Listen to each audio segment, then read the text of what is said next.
against my enemies, yeah. You see, you wanted to save you, and then learn how to raise you. But I forget you're from the wilderness.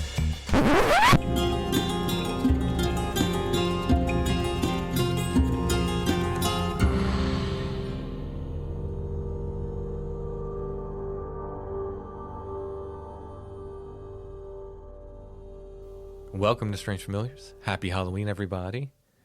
This is part one of a two-part show that we've done on jack-o'-lanterns and the folklore that surround them. Got to hang out with the Monster Fuzz fellers, the Fuzz Lords, the Fuzzy Boys, however you'd like to address them, Rob and Eamonn. They've got a Fuzz podcast and they're going to use it. That is a reference to Fuzzbox. Do you remember the band, the poppy punk I remember that there was a band, yeah. I think somebody made Rob like a custom fuzz pedal that is a Monster Fuzz. When I heard recently, this is how much the Monster Fuzz is in my head. I heard wasn't Shakira, something happened to her where she was being sued or something, and I was like, I wonder how Eamon feels about this. I love these two guys. You know, we get along so well. What you don't get to hear is the conversation we have both before and after we record these podcasts, which is great. They're like old friends. We just talk and talk and talk, and I love them both. And I'm so happy when we get to do shows together. They're just super fun. So let's go ahead and get to part one of our Jack-o'-lantern show. Now, the shows we did with Monster Fuzz in the past, we just released them on both feeds. Mm-hmm. This one, we're starting on Strange Familiars, and then part two is going to be on Monster Fuzz. So we're trying something a little different. So part one is here on Strange Familiars. When you're done with this, part two is going to be on Monster Fuzz. So make sure to go to Monster Fuzz and check that out. And while you're there, give them a like and a follow and all the good stuff you do for podcasts. So let's go ahead and get to our jack-o'-lantern conversation.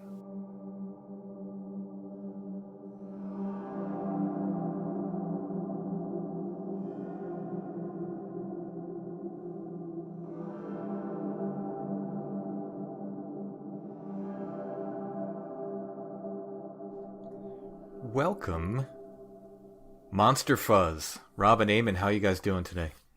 Doing good, Tim. How are you? Yeah, we're certainly doing well. We all prepared for spooky season, and you? Absolutely. It's my anniversary's on Halloween. Oh, is it? Oh, that's fantastic. 25 years is Halloween. Congratulations. Oh, congratulations. It's funny, I must send you, my sister got married, it was about 2 weeks before Halloween, but she loves Halloween, she loves spooks and all that sort of stuff.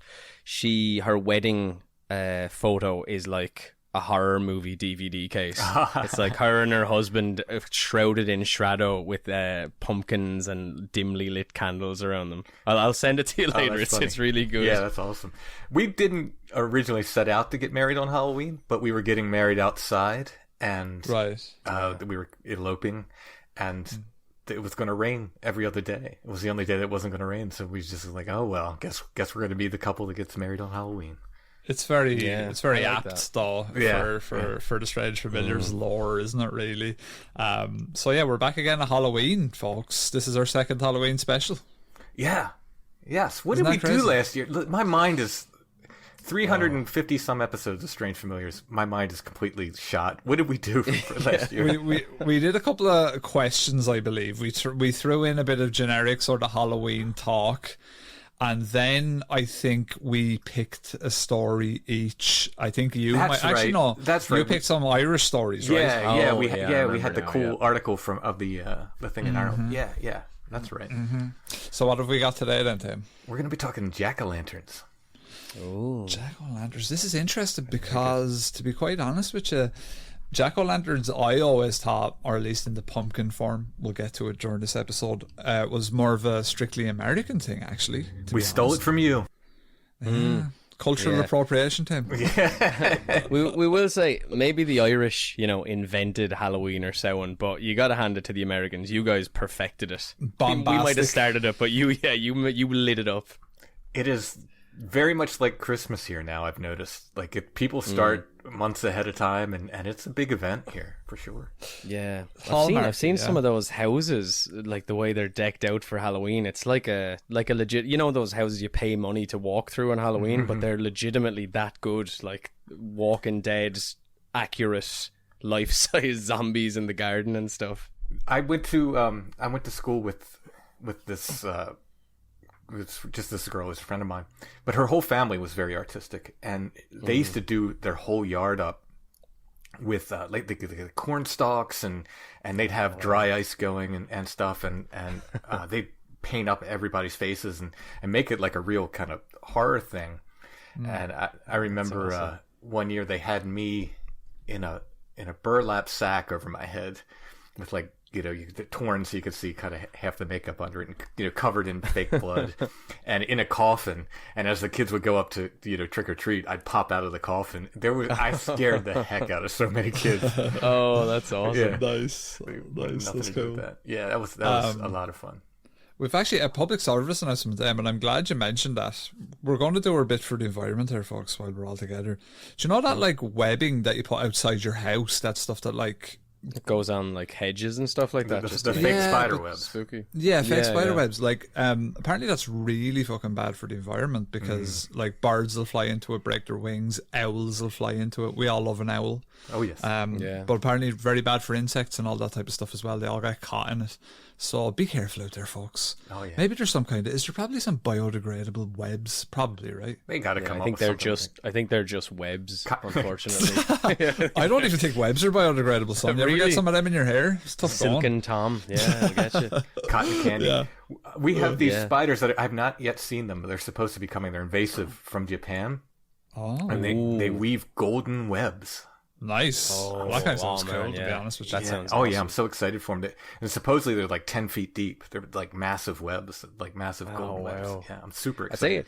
the Japanese make good. Do you ever see their version of Spider-Man? No. Oh, yeah, like, he's cool. check it out. He's got a big mech and everything, obviously. But he says, you know, usually Spider-Man says, hey, it's your friendly neighborhood Spider-Man or whatever. He has those catchphrases. In Japan, he says, I'm Spider-Man, an emissary from hell. It's really Wow. Kind of changes things. good. A little bit, yeah. He's not as friendly neighborhood. Do you guys have the 12-foot skeleton Halloween decorations there? Oh yeah, like bits and bobs of that kind of stuff. Yeah, for sure. Like You wouldn't see them as much No, though. Like no. you wouldn't see them too. People don't really like overdo their houses over here, like in the way that I've seen some places online in America. But you have some, like, you know, the most I've seen here is in the windows. There's fake blood and stuff like that. Keep out. Someone has like this sort of poster of It the Clown in their doorway. Oh, okay. Yeah. Maybe some skulls in the garden and stuff, but it's not. It's like it's we wouldn't have like the shops that have all the cool little decorations that you can buy for obscene amounts of money to put into your house. Right. They're not really as regular around here. Yeah, we have these Halloween stores that just move in for this time of year. They're like department store size. They're just massive. I remember seeing one in Canada, and like there was all these, like, it was like little traps. It was like Indiana Jones or something, because you'd step on a thing by mistake and then this like spider would jump out at you, or a guy would shout at you, Yeah. and, like, try to get you with a knife. And I was in my element. I was so excited to be there. I was stepping on everything. But it was a huge superstore. Like, it was really impressive. I was in one with the kids when they were very, very young, like just learning how to walk, kind of young. And we were in there looking around, and, you know, things are getting kind of scary in there, you know, for little ones. And my son, I remember, he was just clinging hard to me. He was just like holding tight, like I was carrying him. And something happened, and I don't know if we were looking at something or whatever, and I turn around and I see this guy has a remote control zombie that's crawling across the ground. So it has no legs, and it's horrifying looking, right? And it's crawling across the ground, and it's suddenly I notice it's like kind of crawling towards my daughter, and I'm thinking, oh, this is going to be horrible. Like, she's going to scream. This is going to be bad. She turns around and looks at this thing, points at it, and starts cracking up. Awesome. Like, just completely took the wind out of that guy's sails because his little toddler's just like, just laughing at it. Yeah. And that's been her ever since. She loves like stuff like that. Nothing scares her, you know, like horror movies and stuff. wow. She'll just laugh. But That's cool. Yeah, it's amazing. Deadly. So as well, for everyone listening, this is a two-parter, right, Tim? Yeah, we're gonna start on Strange Familiars, and then part 2, head to Monster Fuzz. We thought we'd try it this way because we were doing like the shared episodes where we put them on both our feeds. But let's try it this way, see how it works. We'll do. Everyone gets more content then, yeah. Yeah, absolutely. A bit of cross-pollination. Yeah. So so definitely that's what we'll be doing. And as well, I think people remarked on the last one, Tim, that we there was a lot of tangents. I think we were bouncing all around the place, and that's going to happen. Oh, We've yeah. got like 3 spooky dudes in a room talking, and it's not often we all get to talk, so it's going to be a bouncy podcast, I'd imagine. Absolutely. Prepare for the what do they call it? Your Neil deGrasse Tyson, right? Neil deGrasse Tyson. Yeah, he's going to be in the building with us in this episode. Yeah. So we're talking about Stingy Jack first, is it? Well, before we do that, do jack-o'-lanterns? Did you guys make them when you were young? No. I think I might have, but like it was just nothing too epic. It's, you know, carve the eyes out of a pumpkin but we didn't do it a lot, you know. I have maybe 1 or 2 vague memories of it. Actually, maybe once, but again later on, when I was more a teenager. I don't remember when I was very young. As a matter of fact, pumpkins weren't a common crop in Ireland at all. And I believe pumpkins aren't natively grown in Ireland. Like, I don't think they're in.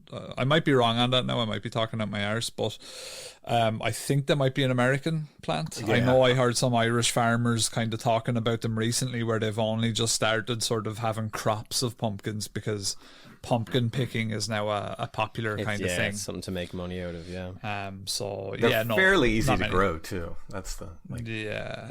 Did you do many jack-o'-lanterns when you were a kid? It was a ritual. Yeah, it was a ritual. Right? Every year awesome. I get excited. I was real young. My mom wouldn't let me touch a knife, so I had to draw the face on with marker. But as I got older, I'd draw the face, and my mom would cut it out. And then a little older, I was allowed to cut it out. And it was every year. It was super exciting. Oh, that's cool. Yeah, that's awesome. Of course, my mom wouldn't let me put a candle in it. So no, it's a fire hazard. So, but I could put a flashlight in it on Halloween night. Yeah. Nice. Yeah, they're cool. Like, they're a really cool thing. I'm kind of sorry I didn't do more of them. I like the idea of pumpkin carving. I think it's very cool. So at some point I will definitely give them a go, but it's just it was not really commonplace when we were young. Not too much. You can do some really creative stuff with it though. I've seen people like make almost like light boxes from the pumpkin, like really, really interesting stuff, because they focus on the layering of what they're carving, which looks really awesome. And the not worst, like the best, like a legitimately creepy jack-o'-lantern I saw was somebody put like peanut butter where the eyes and mouth were supposed to be on like a full grand pumpkin. They put it in the garden, and all the squirrels started biting into it, the peanut butter, and it just made like a legitimately creepy mouth and eyes on the jack-o'-lantern, Oh, that's cool. Yeah, it was pretty awesome. It's so interesting how it's like, so it's, this big thing in America. It comes from Ireland, and you guys didn't do it that much. Do you know what I think that is, though? I think if you're an expat, if you've moved to a different country, you hold on to your original identity a lot more, I think, and you try and carry it on, and maybe at times even amplify it, because it's of a lot of importance to you, because it's a part of you that you miss. It's a part of you that you had to say goodbye to.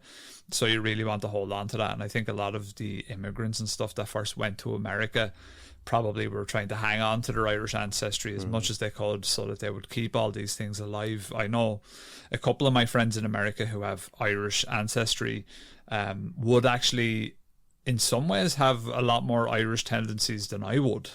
Or just foodstuffs or things that they had growing up that their granny might have had for them. Like, there were things that, the parents and the grandparents were trying to instill into their children, I suppose, because they didn't want that to be lost, because obviously when it's lost, it's kind of gone, and I think that's kind of why it's been amplified and sort of spread around America. And look, it's really cool to see as well. I don't think most Irish people would even know that Halloween is an Irish thing. As a matter of fact, I think I've definitely heard online over the years people saying that, you know, why are people in Europe celebrating an American holiday? You know? Yeah. So there you go. I've heard a similar explanation as to why, so like Irish music, you know, folk music is so popular all over the world because as people move, they just, you know, hung on to it, you know. And as well, there's a big folkloric tradition with Irish music, and there was a history of it trying, like, there was conscientious efforts made to actually stamp out Irish music. You know, the harp was banned in Ireland by a British king and stuff like that, and so they tried to really hold on to their culture and keep that music alive, I think. And I definitely think a lot of Irish people, like, hold on to that as part of their identity. I think we're very musical as people in general. A lot of people say we even talk kind of musically. There's a bit of a brogue. Melodically, yeah. Yeah. No, it's true. It's funny you're saying that, because I was actually, because Irish dancing was another thing that I think they tried to kind of stamp out. Yeah. And one of the girls I work with is like, she dances fairly regularly in Johnny Fox's, which is it's the highest pub in Ireland apparently, so it's up near the Dublin mountains. But she dances there several times, and I didn't realize the amount. I thought like you just dance, you know, in the little Irish dancing dress or whatever. But they're wearing wigs and like mad socks, and nice. I was like, do you have to do it? And she goes, yeah. If you dance like Irish style dancing, like all this stuff, you have to adhere to it. Swarovski diamond embedded dresses and everything, like $3,000 a piece. It was crazy though. I didn't, because I guess you take so much things for granted when you're Irish. Similar, I suppose, to, you know, to a kind of more American things that we think over here are deadly because we're not used to them. Like, we didn't get pizza here till like 1987 or something. You know, so this, for us, it's a huge thing when it happens, but you do forget about like just the actual depth of these things, because I mean, Irish dancing is an art form, you know. Sure. And I obviously Irish folk music as well. But I do, from being when I lived in Canada, I definitely got a lot more Irish. Patriotic. Yeah. Like, I had an Irish flag in my room. Like, why? Like, am I going to forget? Like, what was did you have an Irish flag? Oh yeah, we bought me and Wayne. We bought Irish flags on the way out to Canada. Nice. You know, lest we forget where we come from. How long were you in Canada? Only about a year. I don't even know if I made the full year. Like, but you just get so, you know, because I guess it's all that stuff that's comfortable. Like, all of a sudden, nothing is really comfortable until you kind of integrate it a little bit, you know? Mm-hmm. So I guess you look for comfort in those things that you were more just surrounded by, that you took for granted before. So yeah, I think that's a big part of it, yeah. Stingy Jack. Stingy Jack. The one with no money, maybe? Or is he stingy in other ways? Who the hell knows? Who's taking Stingy Jack here, lads? I can start it out here. You go for it, son. An 1836 edition of the Dublin Penny Journal has Jack help an old man who is revealed to be an angel. To reward him, the angel grants Jack 3 wishes. He uses these to punish anyone who sits in his chair, takes wood from his tree, or tries to take his cobbling tools by fixing them to the ground. The angel is disappointed by this and bars Jack from entering heaven. Jack manages to deflect Satan's messengers, who attempt to trick him, and he is condemned to roam the world, neither heaven nor hell. Mm-hmm. Oh. And in 1851, Hercules Ellis, that's a great name, right? That is a great name, yeah. Hercules Ellis presumably wrote and published The Romance of Jack-o'-lantern, a romantic poem in the poetry anthology The Rhyme Book. The poem described Stingy Jack's encounters with an angel and Satan. Sounds very interesting. So so this is kind of the this ties in with the Jack-o'-lantern, right? The story of Stingy Jack. It's kind of interesting that there's more of an origin than you might think to it. Yes, they're given this as sort of like the way Jack-o'-lanterns came to be, I suppose, if you know people are looking for origin stories. So here's a bit of the story here. So, as the story goes, several centuries ago in Ireland, there lived a drunkard known as Stingy Jack. He is known throughout the land as a deceiver and a manipulator. On a fateful night, Satan overheard the tale of Jack's evil deeds in silver tongue. Unconvinced and envious of the rumours, the devil went to find out for himself whether or not Jack lived up to his vile reputation. It's great already, right? This is a great story. So typical of Jack, he was drunk and wandering through the countryside at night when he came upon a body on his cobblestone path. The body, with an eerie grimace on its face, turned out to be the devil himself. Jack realised that this was his end. Satan had finally come to collect his malevolent soul. So Jack made a last request. He asked the devil to let him drink ale before he departed to hell. Nice guy, yeah. My man. So finding no reason not to acquiesce the request, Satan took Jack to the local pub and supplied him with many an alcoholic beverage. I like that. Upon quenching his thirst, Jack asked Satan to pay the tab for the ale, much to his surprise because he didn't carry any money. So Jack, my original vision for this was a radio play where I was going to narrate and you guys were going to be Jack and Satan and have a back and forth. That would have been pretty cool. Yeah, that sounds cool. Well, we can do that at some point. Definitely, we can do that at some point. Yeah, that'd be cool. So Jack convinced him to turn himself into a silver coin with which to pay the bartender and change back when he's not looking. That was a weird sentence there. I was trying to make head or tail of it. So I'm like, he wants to turn himself into a coin. Okay, right. So so Jack's like, hey, Satan, turn yourself into a coin. We'll trick the bartender, right? So we'll pay with this. Yeah. So Satan did so, impressed upon by Jack's unyielding nefarious tactics. Shrewdly, Jack stuck the now transmogrified Satan coin into his pocket, which also contained a crucifix. Classic. The wily dog, he had tricks, this fella. The crucifix's presence kept the devil from escaping his form. This coerced Satan to agree to Jack's demand. In exchange for his freedom, he had to spare Jack's soul for 10 more years. Fancy that? Oh. What do you think of that, lads? That's would you have gone for more than 10 years? I would have. Unless Jack's in a bad way, maybe. Well, at the rate he's drinking, maybe he won't have much left. Well, this is true. Yeah, this is true. So, 10 years after the date Jack originally struck his deal, he naturally found himself once again in the devil's presence. Jack happened upon Satan in the same setting as before, and he seemingly accepted it as it was his time to go to hell for good. As Satan prepared to take him to hell, Jack asked if he could have one apple to feed his starving belly. Foolishly, Satan once again agreed to his request. As he climbed up the branches of a nearby apple tree, Jack surrounded its base with crucifixes. Nice. Satan, frustrated with the fact that he had been entrapped again, demanded his release. As Jack did before, he made a second demand, that he will never take his soul to hell. Having no choice, the devil agreed and was set free. I do like that the devil is kind of a bumbling fool in this story.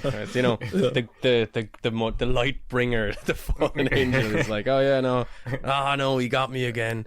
In some of the stories, they have him carving crosses into the apple tree, I think. Clever, yeah. That's kind of cool too. So eventually the drinking took its toll on Jack and he died. See? Peg that. We saw that coming. Stingy Jack's soul prepared to enter heaven through the gates of St. Peter, but he was stopped. Jack was told by God that because of his sinful lifestyle of deceitfulness and drinking, he was not allowed into heaven. Jack then went down to the gates of hell and begged for admission into the underworld. Satan, fulfilling his obligation to Jack, could not take his soul. He gave Jack an ember to light his way back. And now Jack is doomed to roam the world between the planes of good and evil, with only an ember inside a hollowed turnip. Turnip in this context referring to a large rutabaga to light his way. Now, what is a rutabaga, lads? A rutabaga? So it's a big turnip, right? Yeah, it is actually. It's a big old Swede. Have you seen like the traditional jack-o'-lanterns carved in turnips? In Ireland, personally, no. On the internet, yeah. They look really cool. Yeah, they're so cool looking. Yeah, I think they look way scarier. Oh yeah. Oh yeah, yeah. They actually look like, you know, when guys find a mysterious like skull and they think it's an alien. They look like those mummified alien skulls. kind of Yeah, a mummified creepy. face, doesn't it? Like a shrunken head or something. Oh yeah, Yeah. yeah. They're really really cool. Yeah, they are. So it's interesting they're called a rutabaga. I never knew that. Yeah, so I never heard that before. we learn something new every day, folks. They're just big turnips. Well, Yeah. So tell us, Tim, why is it a turnip and not a pumpkin? Because I think that was what you had in Ireland. You didn't have pumpkins at the time, right? Yeah, that makes perfect sense. Yeah, they're to North America. Yeah. And Do you wanna take I this believe next the part, way, Tim? sure, I believe the way it went is when immigrants came here, they just found like it's a hell of a lot easier to carve a pumpkin. So Yeah. and I they was were even plentiful. totally. I was even thinking about it in my head. I was just thinking of the act of carving a pumpkin, because at least the inside of a pumpkin is like the soft. You can take it out and blah blah blah. Whereas a pumpkin is just hard everywhere. a turnip, you mean? Or a turnip, Yeah, sorry, yeah. yeah. I got the vegetables confused. I'm afraid. Yeah, I've had people but tell me that like it's really difficult. I've not tried. I've wanted to try it, but I've had people like carve turnips, and I'm like, yeah, it's really hard. My girlfriend is working like a full day and night shift on Halloween, so I might just get a couple of turnips and just go hog wild, just go ham on them for the day. Why not, son? Sounds Yeah, good. man.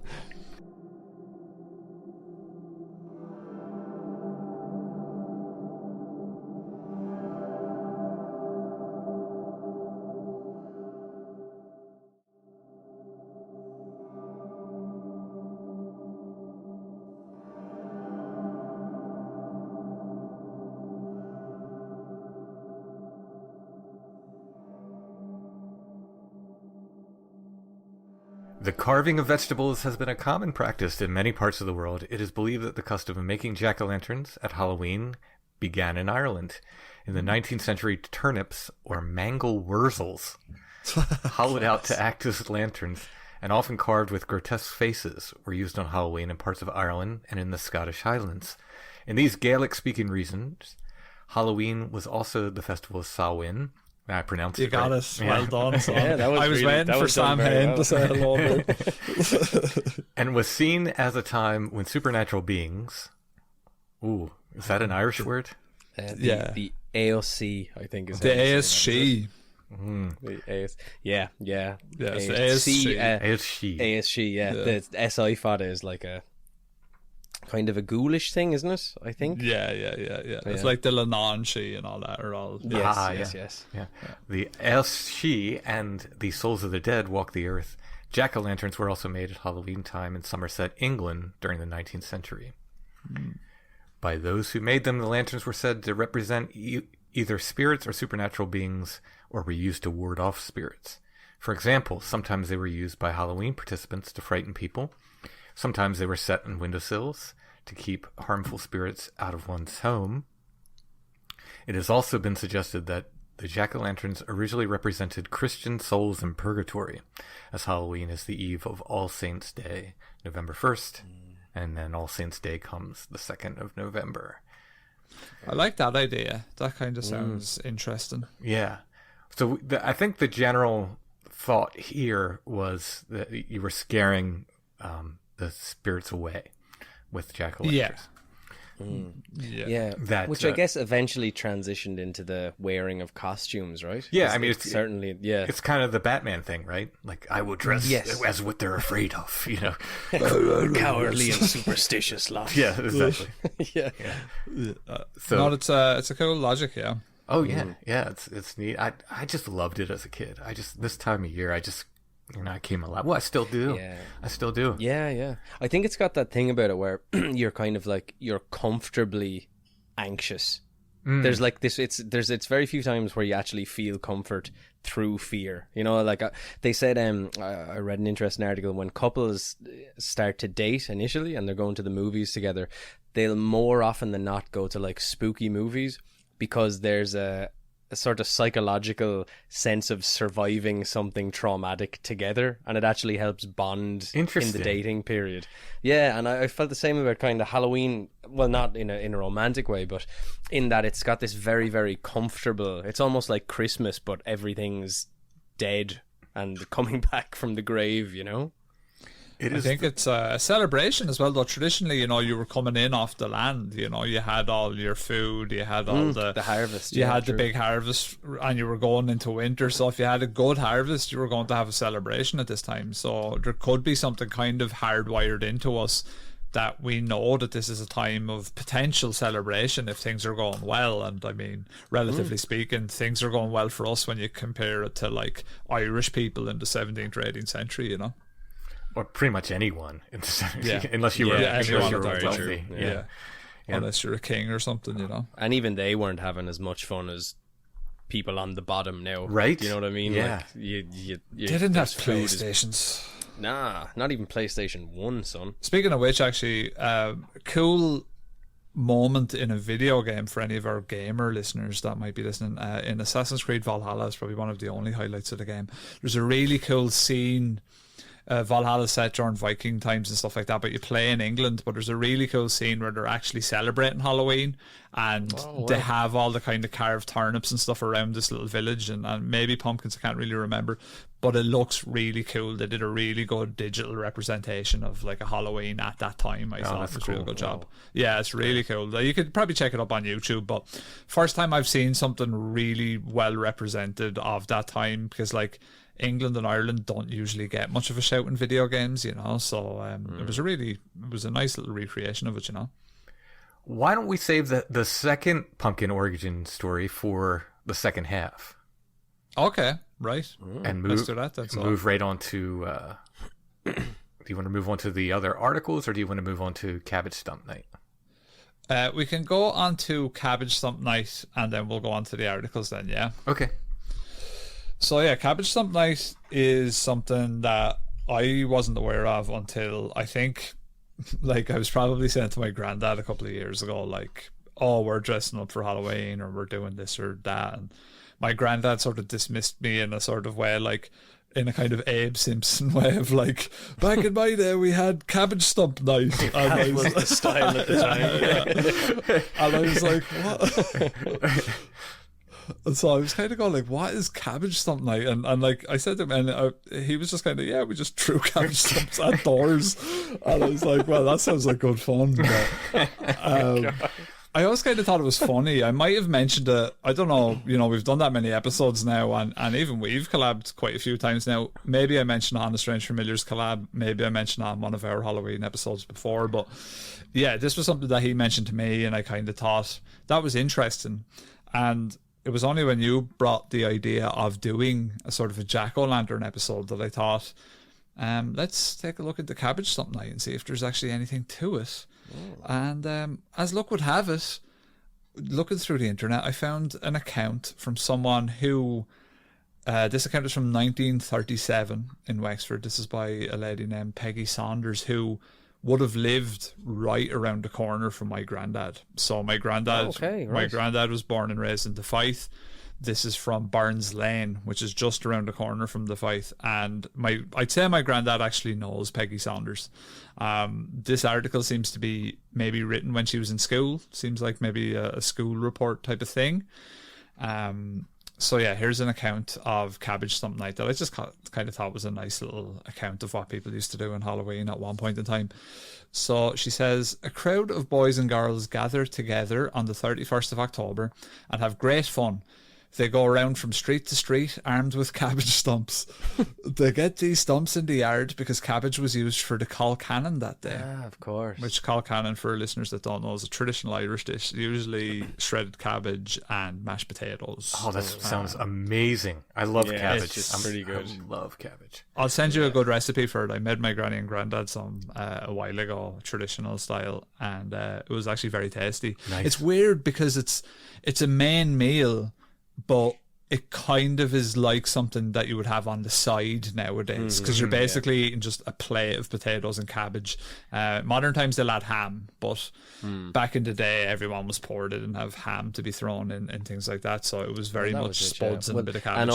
And all we could do was boil things, really. Yeah. So just boiled everything, put it together. Yeah, so I'll send on a nice recipe for that, Tim, and you can make it. It's quite good. Sounds close to so we do pork and sauerkraut on New Yeah. Year's Oh, Day yeah. with mashed Yeah. potatoes too. Yeah. Very similar. Yeah. very similar. So they annoy people by striking their doors with the stumps. When the children are in bed, they wake them up. They also destroy the door by taking off the paint. So it must be something in the rotten cabbage actually destroys the paint on the doors. In some top windows, the women wait with a bucket of cold water to throw down on them. And for context, this is a time, you know, I actually have some stories from my granddad around this time, and this would have been a time where TB, tuberculosis, was rampant. And even on some of these streets, my granddad would remember stories. Basically, the door would be closed and it'd be a bring out your dead type of scenario. God. Like if someone in the family had TB, they'd just lock the doors on the house and they'd wait it out and see who came out alive after a certain amount of time, I suppose, you know. If anyone at all. I think TB had a fairly high mortality rate back then. Yeah, swept through the country, Yeah, so in some, so we're past the women throwing stuff down. So another trick that they play that night is to get an old jam pot and tie it by a long cord to the knob of the door and then place the pot on the window. They knock the door, and when the woman opens the door, the jam pot crashes to the ground and the woman rushes into the kitchen thinking that something is broken there. So this is how kids were amusing themselves back in 1937. I love you can tell like it's of the time as well. Like the woman opens the door and the woman thinks that something has crashed in the kitchen. It's like the man, where's he? He's just having an old pint of stout somewhere, presumably. The man in the kitchen? Nah, not back then. It was unfair. He can't even spell kitchen. Yeah. So another trick that they do is to get a turnip and take out the inside and cut a face into it, and then they put a candle in it and place it in the hall of one of the houses to frighten the people going in and out. So this is basically the traditional sense, I suppose, like we just mentioned. She says that her brother is too small to take part in this, but the chaps around the street do this too. This sort of fun goes on till 11 or 12 o'clock at night, and then the guards, which are our local police, come and put a stop to it. The guards would have been very tough people back then as well. Like my granddad often told stories of like they used to have dances, like, you know, teenage dances, and if it ever got out of hand, like the police would just punch the shit out of people, you know? As you do. They'd take them outside. Are you serious? Oh yeah, they take them like back then, like openly, like the police would blatantly fight people, you know. It's like 1937. I remember we used to go to the parish dance. It was called the Piercestown Disco. So we play in like all those songs of the 90s, you know, like early 90s or whatever. So you're 13, 14, and basically at the start of it, all the boys would be at one side of the room and all the girls would be at the other. And you're at that age where like you're basically turning into a walking hormone for the next 5 years. So we were totally terrified, but amazingly interested in the opposite sex at the time, right? So basically, that's grand. And then you start dancing or whatever. And the Irish way of doing it is like you get one of your friends to ask one of her friends to ask her if she wants to kiss you. Yeah. It's like a whole thing. But I remember there used to be, whoever was in charge of the dance was like an older guy, and I think he wasn't a priest, but he used to work with the church as far as I'm aware.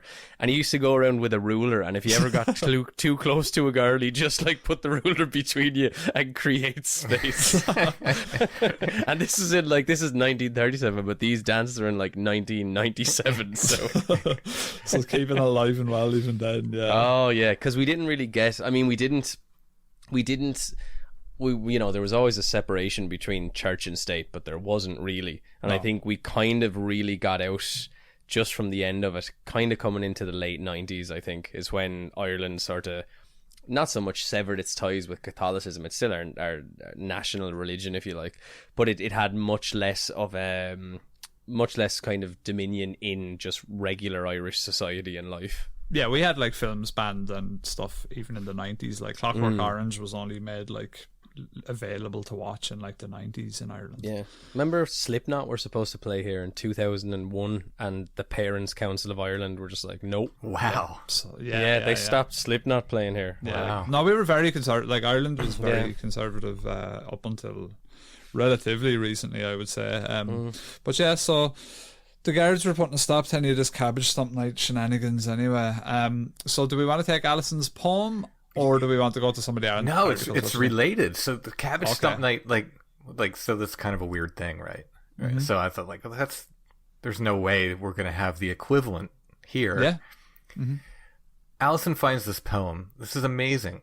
It's Halloween as celebrated by the Pennsylvania Dutch. This is just an excerpt.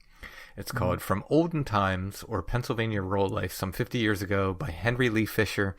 This was published in 1888. Right.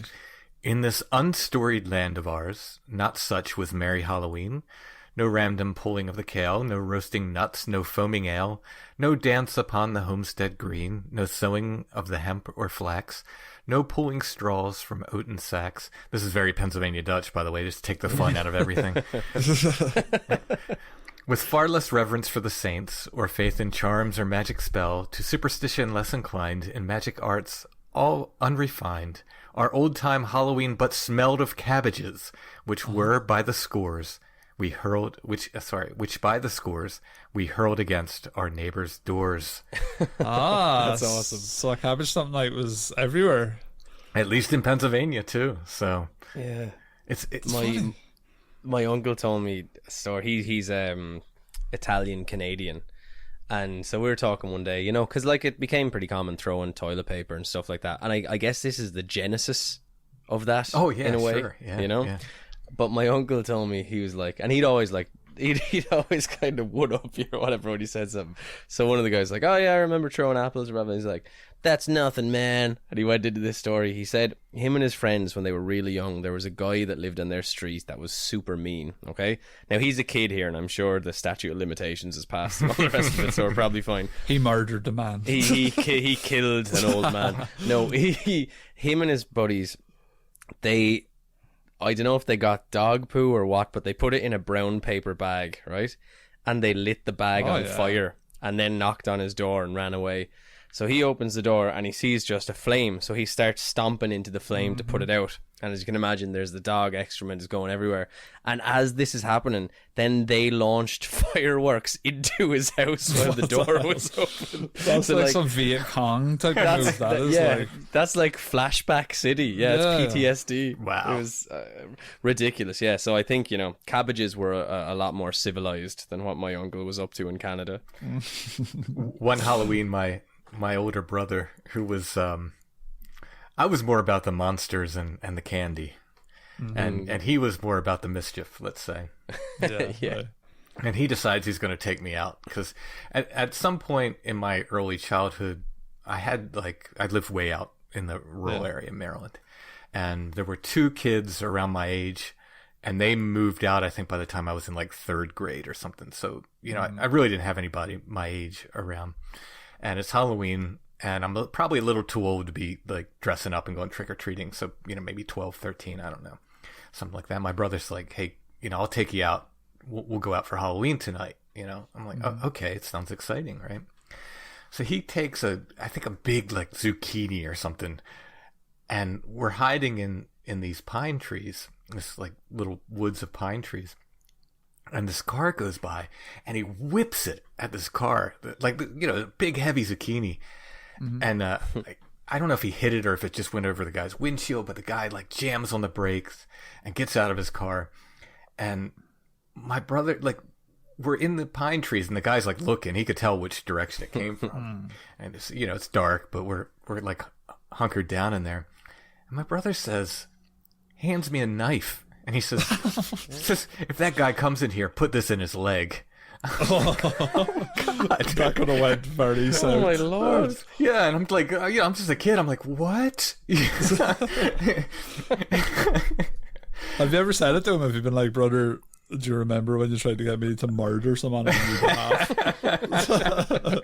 Because he absolutely should and see what he says. That's pretty awesome. Yeah, that's crazy. God, yeah. The guy did not come into the woods, so it didn't. No legs were stabbed that night.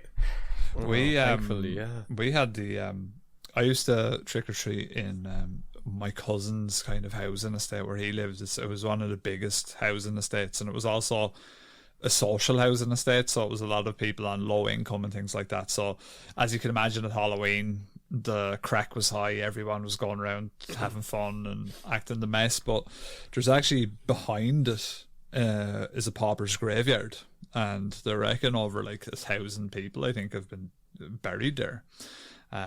So we used to go there on Halloween looking for trouble, but never found any ghosts or anything, sadly. But it's a very spooky area, that pauper's graveyard. That's the one at the back of Tipex Alley, is it? Up in Ferndale.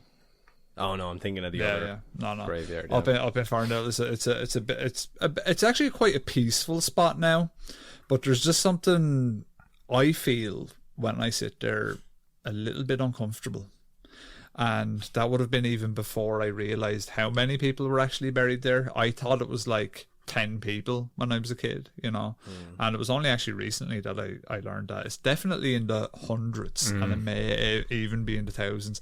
It's hard to tell with those mass graveyards because they literally just dumped, they stack them in there. Untold amounts of people. So always used to go in there at Halloween though, looking for trouble. Never found any, but definitely a spooky place to be at that time of year for sure. So we have here, Tim, there's an article about monster hunting. Will we touch on that one next? I tell you what, why don't we, since we didn't open up with a poem, why don't we end this first part with a poem from Brother Richard? And then let's do that. And that sounds fantastic. And then we'll get into the rest of the content on Monster Fuzz. Yeah, and that as sounds well, good. Big thanks to Brother Richard for sending in a poem. We appreciate it. I'm really looking forward to listening to that, actually, Tim. Me too, yeah. All right. So, everybody, here's Brother Richard, but make sure to pop one over to Monster Fuzz for the rest of our jack-o'-lantern stories. All Hallows Eve. This was the evening she swept out the hearth. I helped. Sort of. Once clean and perfect to her discerning eye, now milky white, though the light behind them was sharp and never dimmed. She would set bread, brown soda always, and salt before the banked flames. For the visitors, she would say, whenever I asked, as I did annually. Her breath whistling half-heard prayers, she would go then from room to room, straightening cushions, flicking tables with tea-cloths to clear the last vestiges of dust from surfaces so well polished with age and use they gleamed. The house should be clean when they call, she would say. We would have tea then, waiting. Sometimes she had cake or a ginger snap biscuit, dunked to soften it for dentures. I had cake too. Then she would sit in her stiff-backed chair in front of the fire, waiting. I would sit beside her, sometimes in the big green armchair, slowly sinking into the old feather-filled cushions, so big my feet swung.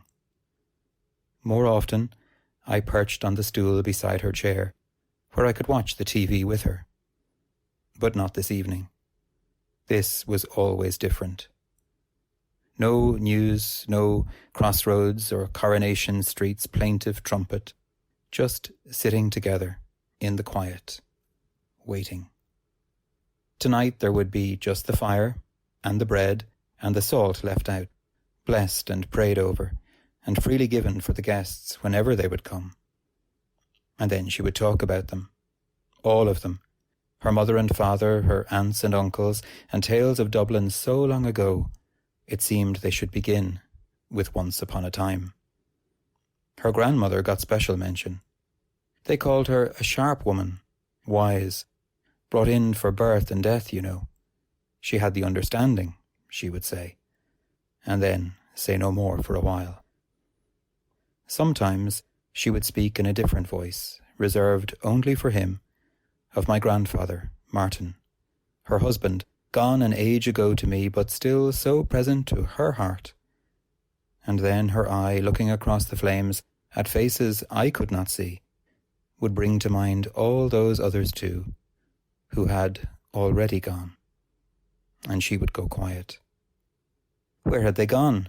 I would ask. Home, she would simply say. But tonight they would visit. Once, just once, it made me nervous to think of it. She laughed then. Nervous of the dead? Don't be silly. Aren't they family? Aren't they friends? Don't they pray for us? Don't we pray for them? You can fear the living, she would say, a sharp smile playing about her wrinkled eyes. But never the dead. A Christian never has to fear the dead. Sure, don't we have the Blessed Virgin and all the saints around us too? Then she would take my hand, and we would just sit, waiting. She praying, I wondering, feeling the wrinkled warmth of her loose-skinned hand. Safe. Then she would say it was time to go home. So I would go then, across the green, home to parties and noise and black bag wearing, apple bobbing, door knocking, sparkler waving, help the Halloween party roaring fun. Sometimes I would think of her, sitting in front of the fire, waiting. But mostly I didn't. Until the morning, All Saints' Day, off to Mass, a day off school too. Then, in the afternoon, I would drop over, to find the telly on, the chair now turned to face it once again. The bread gone, salt scattered to bless the house and garden. It's Richard, Gran, I'd shout, and I would hug her and tell her all about it, the parties and the sweets and the things we called wine apples because we didn't know what a pomegranate was, and the lady who always gave rotten Brazil nuts you couldn't crack, Christmas leftovers we were all sure. And she would laugh and make the tea, and we would sit again side by side and wait for the two Ronnies to appear on television. And then I would remember and ask, but only during the ads, of course. Did they come? Oh yes, she would say. They always come. What do you do when they come? Now what does anyone do when visitors come? She replied, with a slow smile. You chat, I'd say. Exactly, she glittered. Now be a good boy and turn up the telly. And I was, so I would. A quarter of a century has passed since she went home. But still, on this night always, I welcome the visitors too. Friars and family both now, sitting before the candle flame, breathing the blessed breath of memory and prayer, waiting, just as she, my first elder, taught me, waiting, until they arrive once more. She now, always, a visitor too.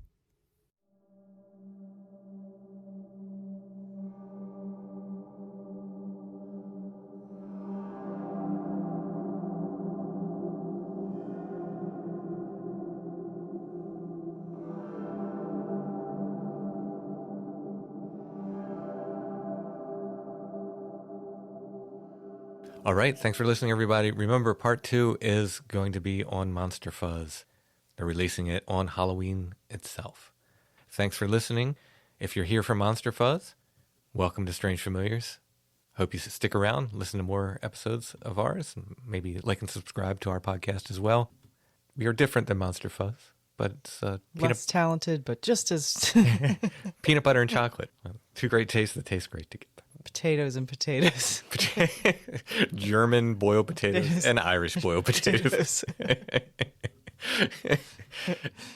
So thanks for listening, everybody. Head over to Monster Fuzz for part 2. We already have plans to do a Christmas episode together, so we'll definitely have the Monster Fuzz fellas back on the feed. And wait for till Christmas. you see Eamon as Mary holding baby Tim.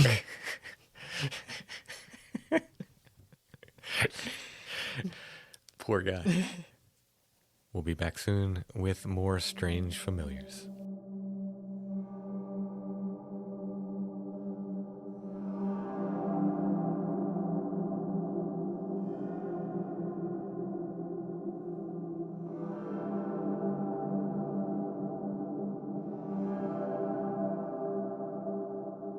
Strange Familiars is a production of Dark Holler Arts, music, books, art, podcasts, and more. Intro and background music is by Stone Breath.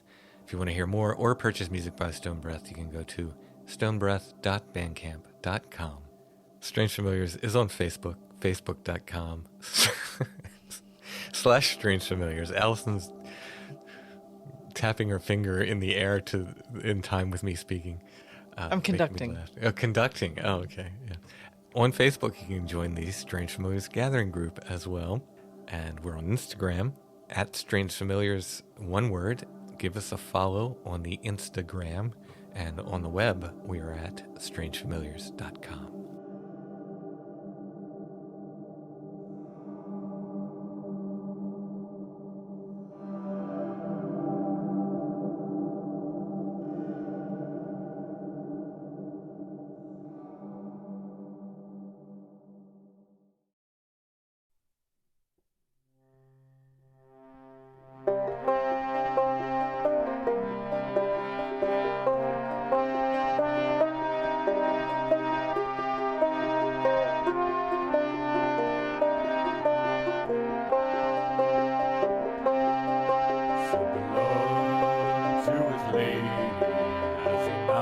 mounted his horse.